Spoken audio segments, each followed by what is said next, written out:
je vais vous montrer comment faire pour représenter graphiquement une fonction linéaire.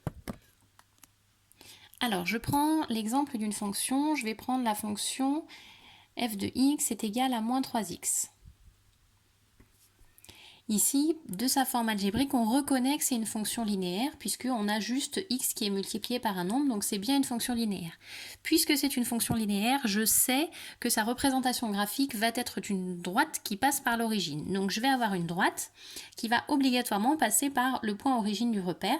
Après, il me faut un autre point. Si j'ai un point ici, je vais pouvoir tracer. Si j'ai un point ici, je vais pouvoir tracer. Si j'ai un point ici, je vais pouvoir tracer. Il me manque un point. Pour trouver ce point-là, on va faire un petit calcul. On va calculer par exemple f de 1. Si à la place de x, je mets 1, dans mon calcul, ça va faire moins 3 fois 1, ça fait donc moins 3. Puisque f de 1 est égal à moins 3, ça veut dire que le point qui a pour coordonnées 1 et moins 3, il appartient à la représentation graphique. Hop, on ne voit plus. Voilà.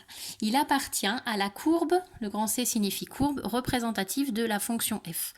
Donc, je prends 1. L'avantage de prendre 1, c'est que le résultat qu'on va trouver, c'est toujours le coefficient. Puisque si on prend ce nombre-là et qu'on le multiplie par 1, le résultat, ça va toujours être ce nombre-là.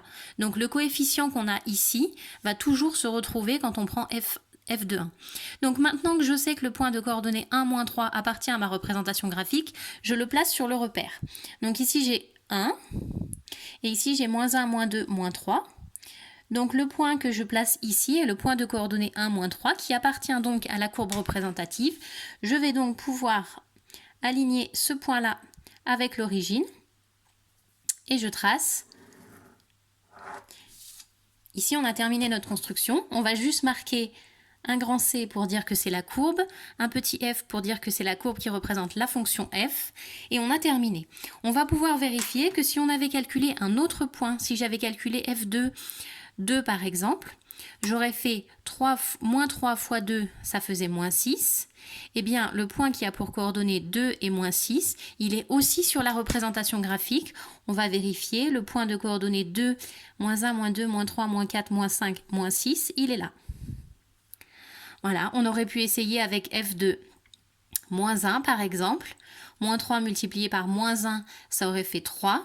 F de moins 1, ça fait plus 1, plus 2, plus 3, il est là. Et on a comme ça tous les points qui vont être sur la représentation graphique, sont tous les points qui vérifient la forme algébrique de notre fonction. Donc il suffit d'en chercher un.